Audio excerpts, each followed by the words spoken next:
What's going on over there? What's going on? I'm trying to make a bet here. So He's trying to grease us in high school sports. Minnetonka played in the state semifinals at the bank tonight. Minnetonka minus 21.5. What? Yeah, versus Anoka. Who wants it? 21.5? I'll take Tonka. I'll do that for $100. I like 21.5 is a lot of points. Too many points, brother. Skippers. I understand they're good, but 21.5? All right, Hawk, we're on, dude. There's only so many quarters.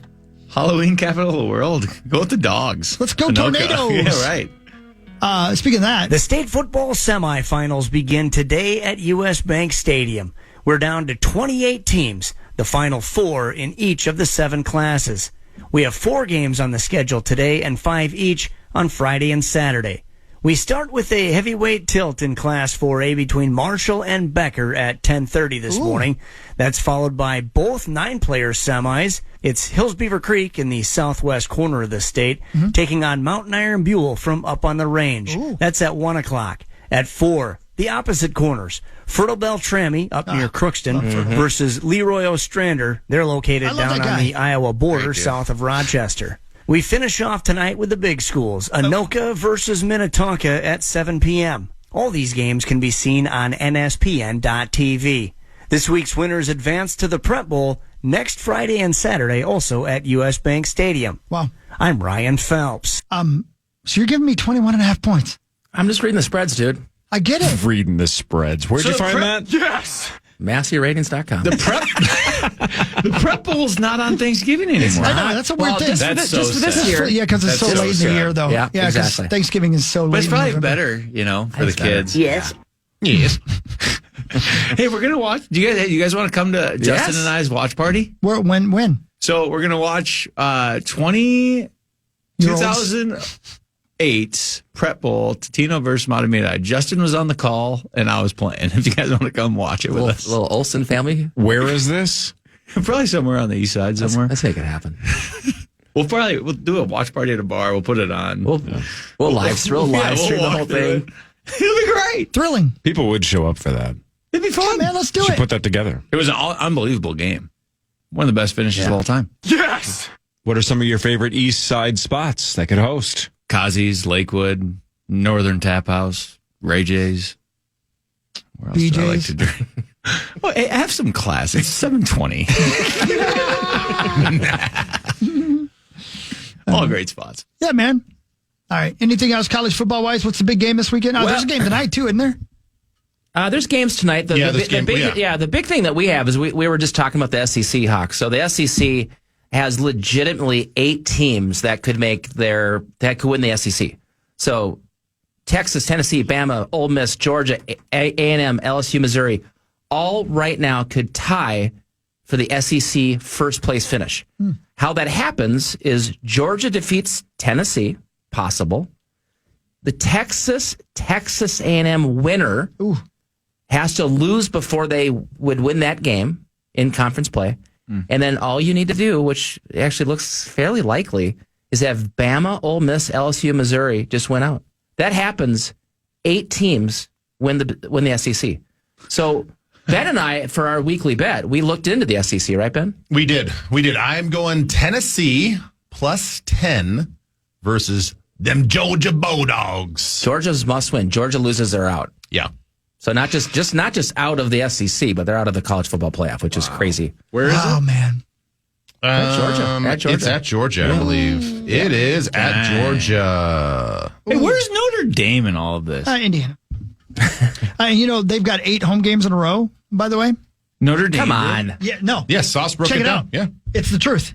8 home games in a row. How is that fair? I don't know how it's legal. Compared to an SEC team where has to go to Death Valley and then to It's because they're Bama. not in a conference. Well, and half right? the teams are garbage.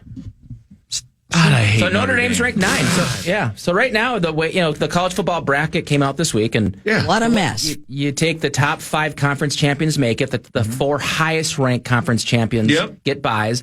The 5th highest ranked conference champion gets into the top 12, no matter what their ranking is. So that's why BYU, despite not being in the top 12, they're in as the 12 seed. And so outside of that, so you have 5 teams in, you're just battling for those last 7, and that's where we're talking a lot about. Can a 3-loss SEC team get in before a 2-loss, Big Ten team. And at the end of the day, I think in the Big Ten, what's going to be interesting over the last 3 weeks of college football is the game next week. So it'll be curious to see not just who wins that game. And again, I think Indiana, and we'll break this thing down deep next week, I think Indiana has a legit shot to win. But let's just say Indiana doesn't show up at the Horseshoe. Mm-hmm. And let's say an undefeated Indiana just gets throttled by a $20 million NIL roster Ohio State team. Yeah. Is a 11-1? Just that's so good. Is that's is 11-1 Indiana team make it then? But no, because then you just eye test. It's Bama versus Indiana, right? It'll be a 2-loss Bama versus a 1-loss Indiana, and just strictly eye test. You're probably going to pick Bama. Yeah.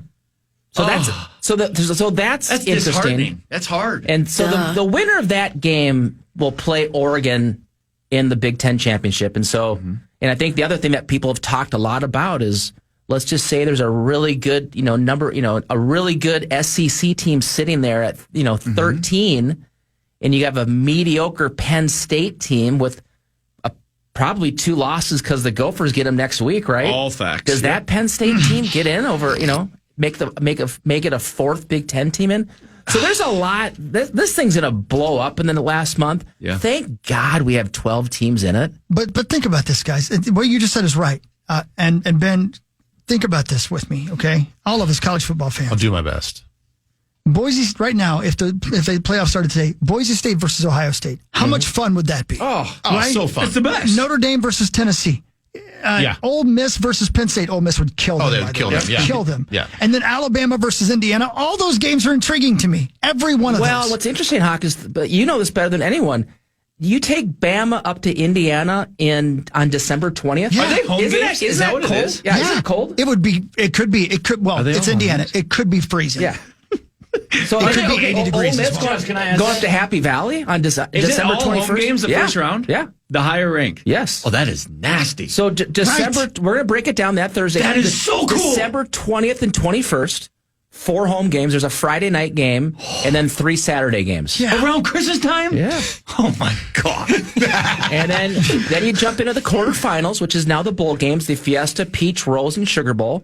Become your quarterfinal games on New Year's Eve. Yeah. And on New Year's Day. Mm-hmm. So 1 game New Year's Eve, 3 on New Year's Day. And then a week later, the Orange Bowl and the Cotton Bowl, January 9th and 10th are semifinals. And then jump ahead to January 20th.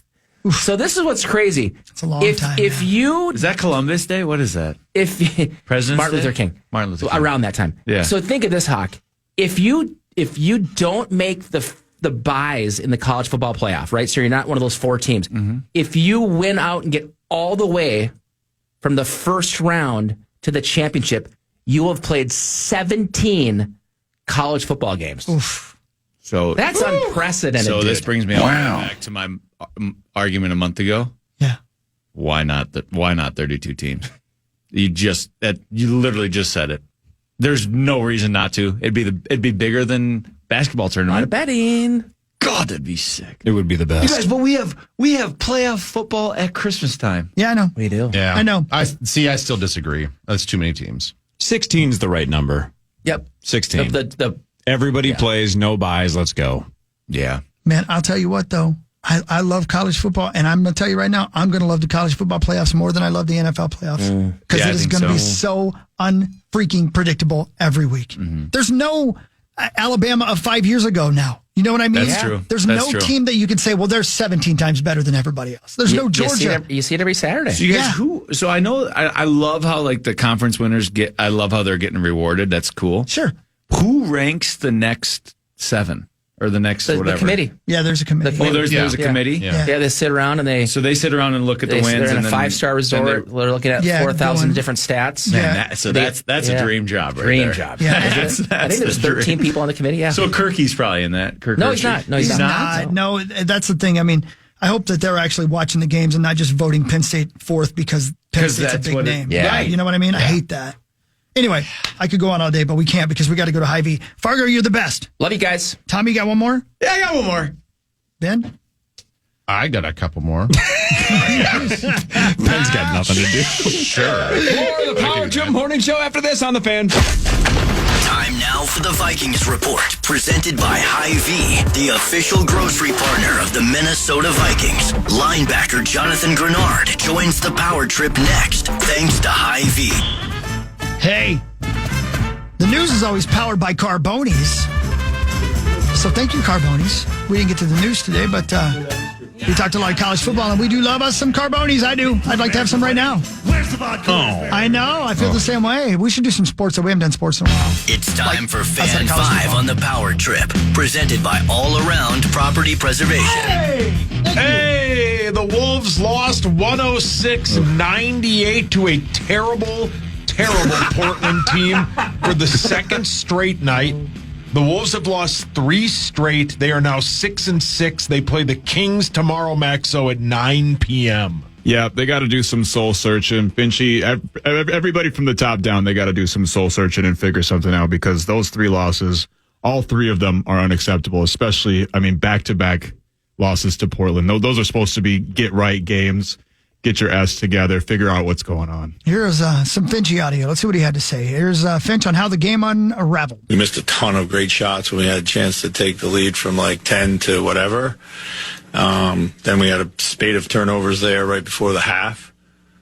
They were able to tighten the game up, and then it was anyone's game, and we couldn't make a shot all night, and they threw in some timely ones, and then we were playing from behind. So here he is on the 3-game losing streak. It's a rough patch. It's early on. I'm sure we're going to shoot the ball better. I thought, our attention to detail and game plan stuff was way better tonight. We're struggling right now. There's no doubt about it, but we're going to keep working through it. And, guys are going to come back to form. That's how it is. Hey, in the first soundbite there, did he say a spade of turnovers before? Spate. Oh, spate. Yeah. Because I've heard the phrase in spades, right? But I guess I've never heard it as a singular, but you're saying spate. Spate with a T, yeah. That's interesting. Correct, yeah. I don't think I've ever used that word. Spate. And lastly, here's Did he Finchy. use it correctly? He did. Yeah? Okay. Yes.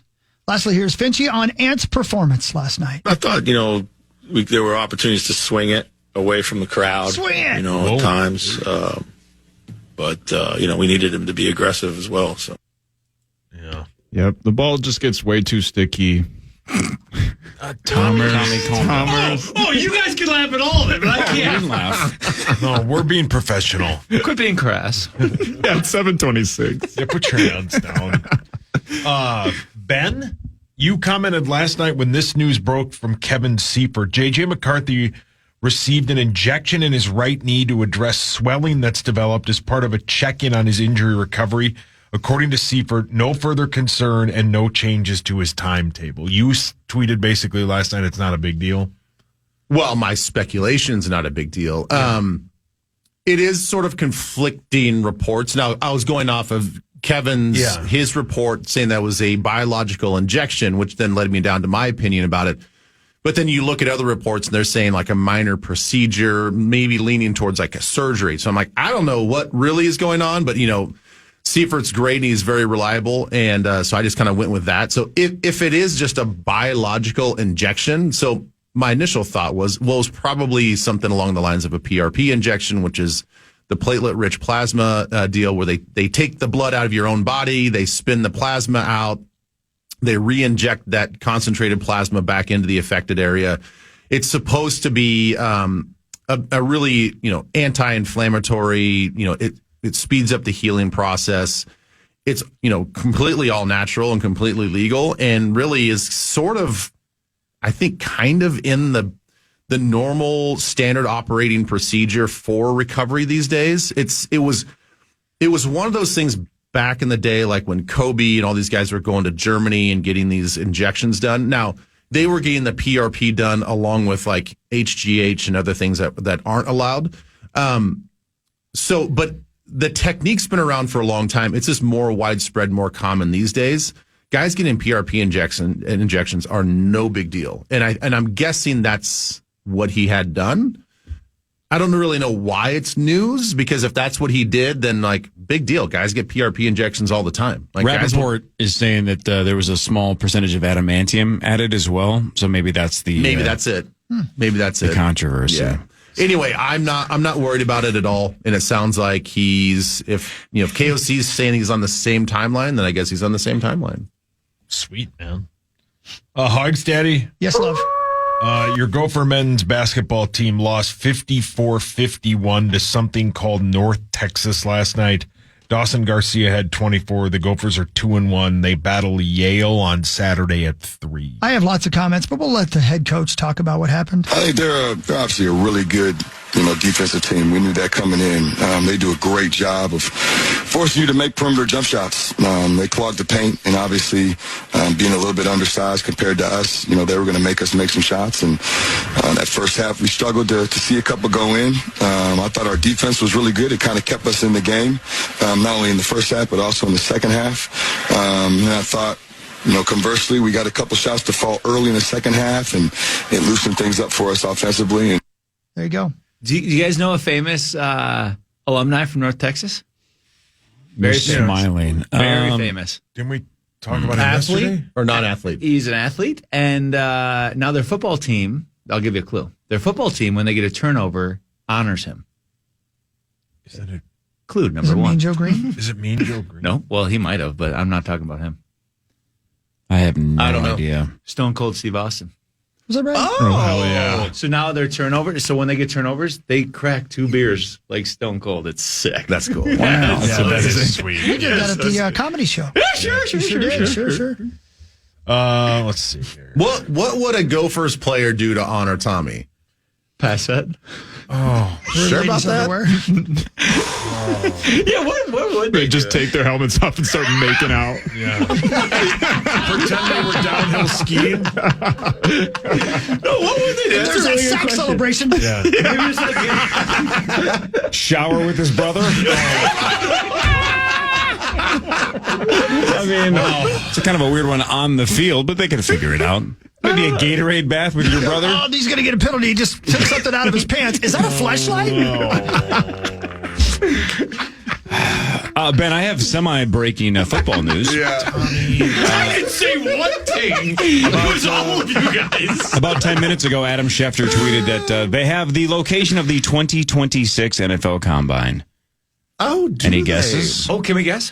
2026 NFL Combine will be in Wichita, Kansas. Wait a minute. It's Indianapolis. Are they moving the combine? I didn't know they were moving the combine. I thought they agreed that it was going to stay in Indianapolis for a while. staying in Indy. Yeah. So Okay. I think everybody realizes with the success of the NFL draft that eventually they're going to bring the combine on the road. I've heard the teams don't want it to move. No, nobody wants it to move. Right, nobody wants it to move. But if you're going to sell it to the highest bidder, you could move it all over the country and it would probably be a big deal. Point is for now, 2026 also in Indy. Okay, so I'm looking at this probably very short-sightedly.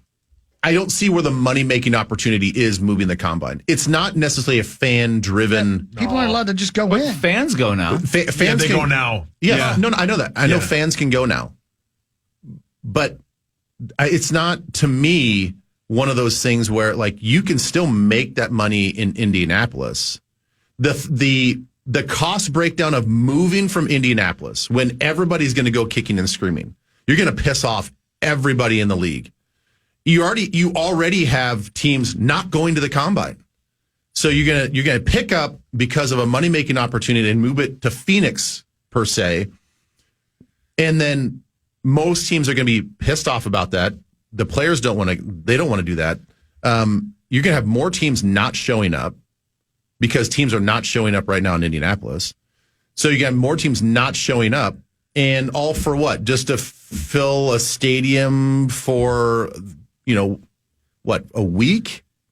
You can do that in Indianapolis. The thing that people don't realize, the layout in Indianapolis is so spectacular. From where all the hotels are, everything connects to that stadium. It's just walking distance with skyways. It is so central in America. It is the perfect place for something like this. I think moving around is Why silly. not Minnesota? You just said everything, and that all happens in Minnesota. Skyways, hotels. Yeah, I'm saying Indianapolis is set up even better than that. Really? So think about basically the JW Marriott and all these other nice hotels being like a block away from the stadium. Not 7 blocks from the stadium. Can they go to Mall of America then? Put your hands down. What if the combine was in the rotunda? Holy hell. Could you imagine? No, but seriously. So, like, they have to run the 40 from, like, Build-A-Bear to Old Navy. Yeah, that'd be cool. Do you remember the college store? Remember the college store? Yeah. That place, bang. That place was sweet. It's not still there? No, R.I.P. Yeah. Wonder why. R.I.P. Core, why are you so the way you are? Didn't it used to be down by Cinnabon, like on the main floor there? Yes. Right in the corner. That's why nobody went and got college football gear, as they were too busy getting cinnamon rolls. It was so Get distracted sick, by the smell. Yeah, it was sweet. It was like the only They place had you could get everything. like Miami or They like had everything. Arkansas. Yeah, like, it was cool. I want to go there today. yeah. MOA or the Yeah, college just walking around store? Don't even bring up Mall Oh, we're going to be America. there in 2 weeks. Don't even bring it up. 2 weeks from tomorrow. Is that right? Black Friday. You guys break my heart every time. Yeah. You guys, you know, okay, that Black Friday, 2 hours after your show ends, Minnesota kicks off against Wisconsin. Yep. I know. You guys could squeeze in a quick little cat So nap. we're and we could watch basically the the game. pregame to the pregame? Exactly right. Where would we be napping? In our vehicles? Yeah. I don't know. At Marriott or something. The Tempur-Pedic store. I don't know. Yeah, sure. Go to Lovesac. Beanbag store. Let's take a nap at Lovesack. Yeah. That's great. Hey, speaking of that, it's been great having you, Tommy. Thanks, T.O. Love you guys. All right, dude. You're the best. Why is Tommy not doing endorsements for Lovesack? Hey, it's Tommy Olsen. I love Sack. Love you guys. I can think of a sporting goods store that Tommy should probably be doing some endorsements for. He also wants to sue him for false advertising.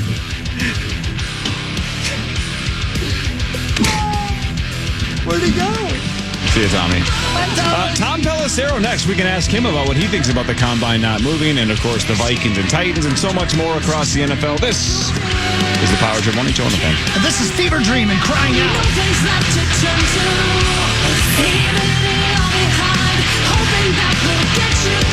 KFAN.com/watch right now if you want to see how snazzy Tom Pelissero looks today. My goodness.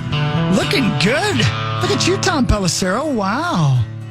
All snazzy and dressed with a tie and See snazzy. all kinds of stuff. Let's see snazzy. You can't hear him? There you go. Okay, there you go. Look at him. He's all snazzy now. Let's see. Oh, yeah, that's snazzy. Yeah. Sure. Look at you. Hi, Tom. Looking good. We look terrible. You look look great. handsome. Wow. Can you hear us?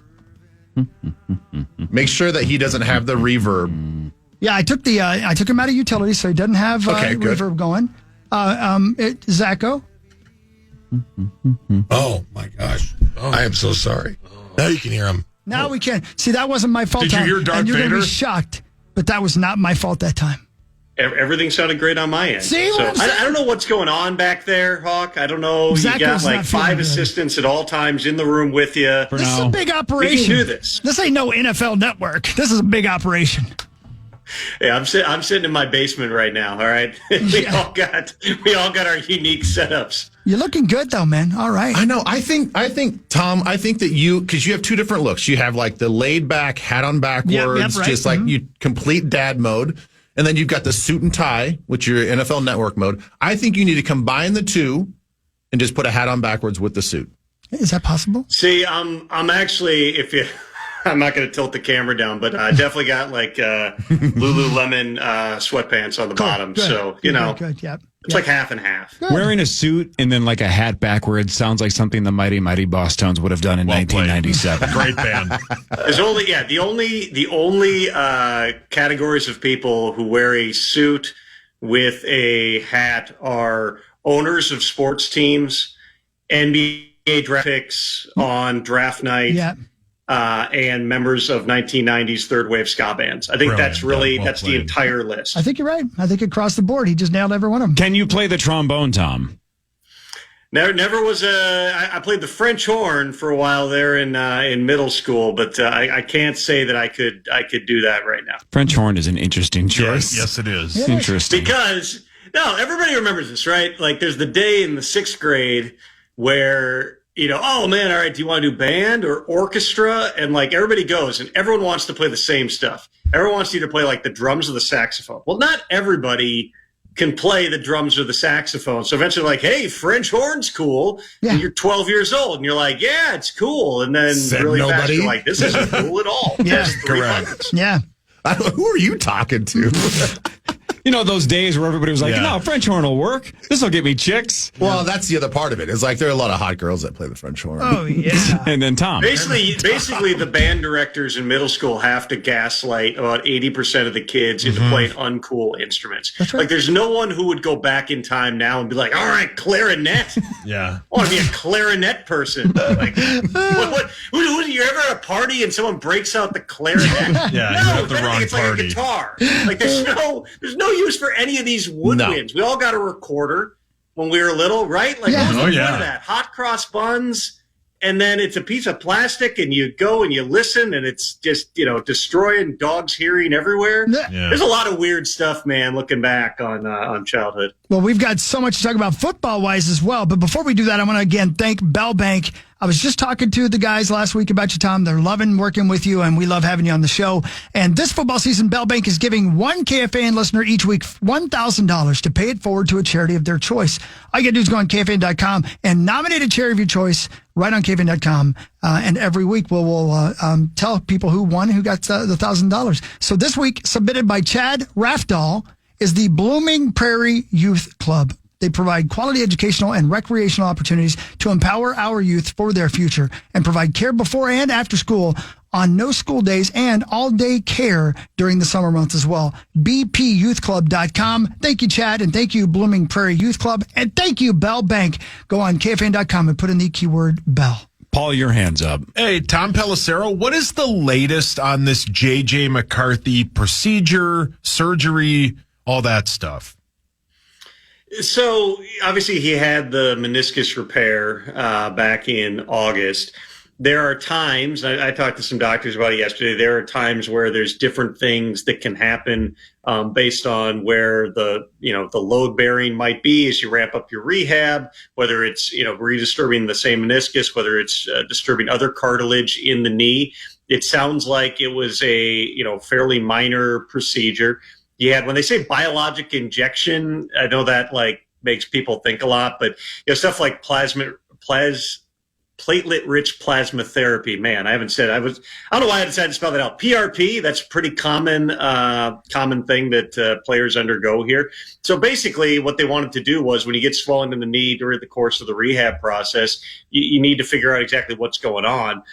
It's a little bit surprising that McCarthy, less than 3 months after having the surgery, was ramping up to such a degree that he would have that type of an issue here. But in terms of the timeline, in terms of being ready for training camp next year, does not sound like there's any concern about that. Yeah, that's kind of what we were all speculating to. So it's good to have you sort of, in your own words, sort of confirm maybe what our speculation was. I'm going to take maybe probably Corey's question, just because we were talking about just a second ago. The Adam Schefter came out and said that the NFL Combine is going to stay in Indianapolis. I know it's like the NFL loves to monetize everything, but your thoughts on the Combine sticking around in Indianapolis or doing the traveling road show, much like the NFL draft is doing these days? What's your preference? Pretty sure Schefter just copied and pasted the tweet by the Colts, but that's another story. We don't need to get into all that. I would say, that there's very few people. You will not find people who are actually in the league. You will not find media members. You will not find club people. You will not find league people who are dying to move the Combine out of Indianapolis. It is the most efficient place. Everything has been largely in the same place for decades now. I mean, I know where every hotel is in the city. I know where every restaurant is that anybody would want to go. Like, it's so simple.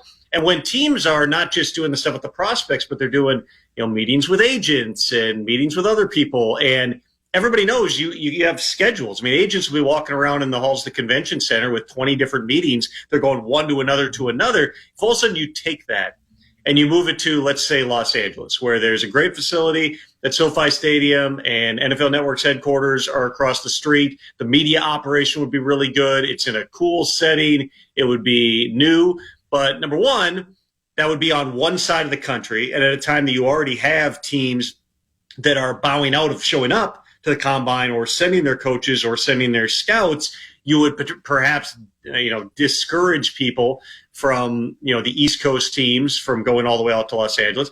Secondly, Inglewood is not really close to a whole lot. You've got tons of hotels everywhere. For people who have never been to Indianapolis, it's set up, I would say, somewhat similarly to Minneapolis. It's a more condensed city center, but it has skywalks similar to the skyways in downtown Minneapolis. And you have every hotel is connected to those skyways, and you got a bunch of steakhouses all over the city.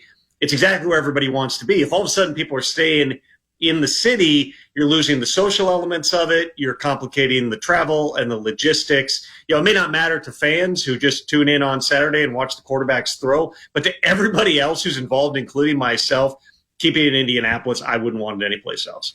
Tom, how do you assess the season of Sam Darnold, right? NFC awesome offensive player of the month, the first 4 weeks, right? Everybody was loving him. People are souring a little bit. A lot of interceptions the last couple of games, but 7 of his 9 games over 100 for a passer rating.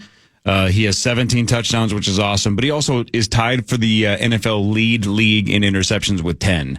So how do you break down which way he's trending 9 games in?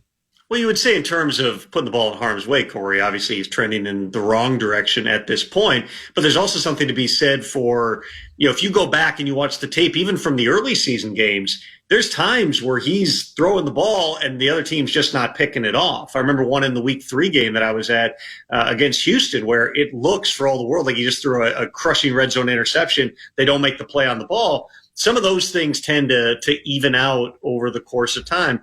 I think with Sam Darnold, this is kind of who he is. He's always been really talented. He's had highly productive stretches. He was highly productive his year in Carolina until he wasn't. It's just the catastrophic throws that you're trying to reduce to a minimum. You can live with 1, maybe 2 of those mistakes in the game. You can't have 3 or 4 because if you make 3 or 4, that can be the stuff that ends up being backbreaking for you.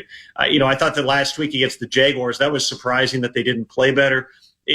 Teams going to Florida historically, that can be a little bit of a battle, but that's a Jaguars defense that had really struggled through the course of the season. And it seemed like for whatever reason, they were struggling to get the ball to Justin Jefferson, who's been the saving grace throughout the course of the season and proven over and over that he's the best receiver in football.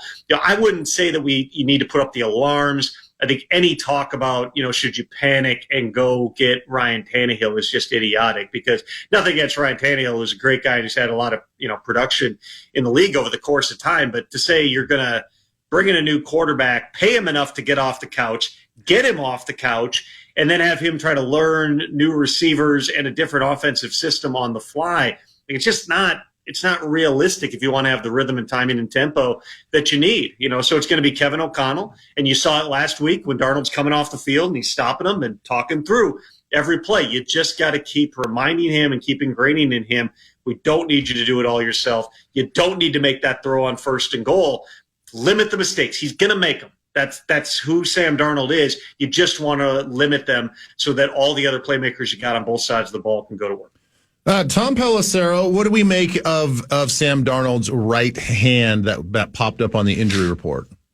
Well, if you saw the game last week, Ben, like he was flexing it. It looked like he hit it on a helmet or something at one point, and so they were over there kind of working it out. Yeah, he was trying to make a tackle on the interception. Yep. That's when he hit his hand. Yeah, it was. I mean, it was like he had that claw thing going where if you've ever really jacked up your hand, like the back of it starts to swell up and you kind of lose the ability to have flexion. Like that doesn't impact me and my job, but I've definitely done that to myself before, and it does not feel good. And it can take a while to kind of, regain normal movement in the hand. There's no sign that he's got, broken bones or anything like that, but it is something that he was dealing with in that game. It's another factor that you have to talk about, and we'll just see how well he's moving by the time we get to Sunday here. I would imagine if there's any concern about how well he's throwing the football, that Kevin O'Connell and Wes Phillips and those guys do everything they can schematically to protect him.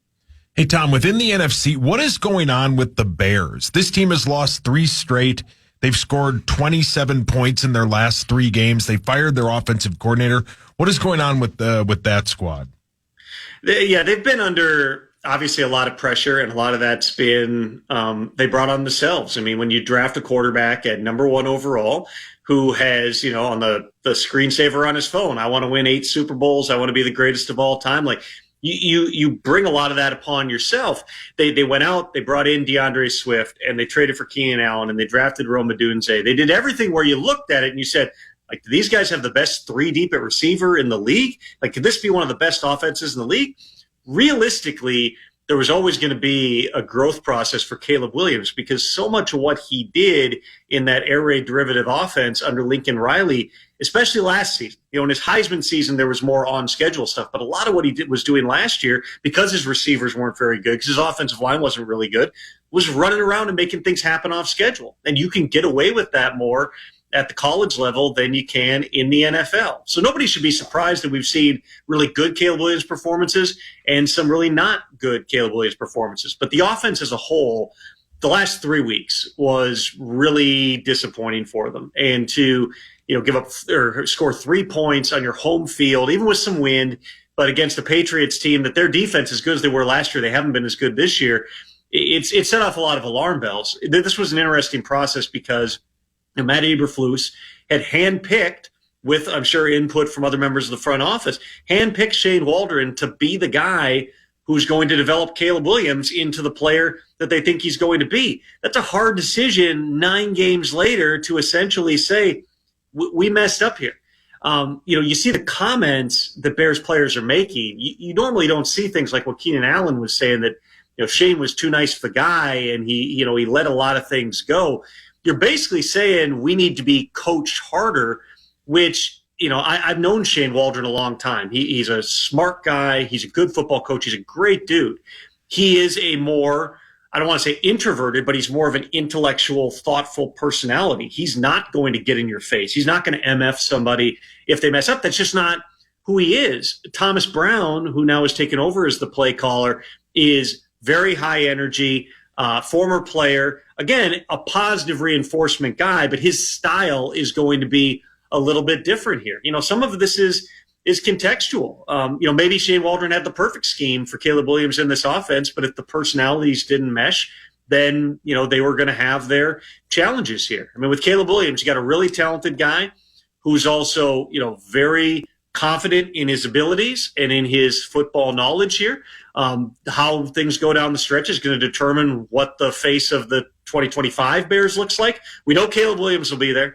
We know that he's the centerpiece, not just of the football operation, but of their designs on building the stadium here. How things go the rest of the way will dictate a lot about, Matt Eberflus's future, Thomas Brown's future, and the future of everything that they're doing offensively and as a team in Chicago. Got another quick one for you. Let's talk about the other quarterback situation that's going just south of Chicago, and that's in Indianapolis.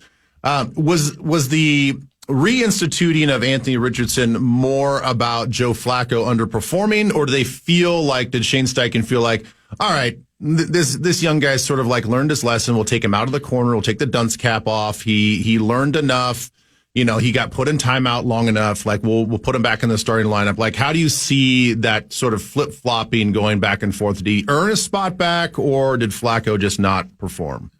I believe it's both. I really do, based on the conversations I've had. On one hand, you certainly can say if they win these last 2 games with Flacco, you're not talking about a quarterback change. But the fact that they lost them, the fact that Flacco threw 2, I mean, I don't know all the ins and outs of the plays, but they looked like 2 really bad interceptions, including the pick 6 that kind of set the tone last week.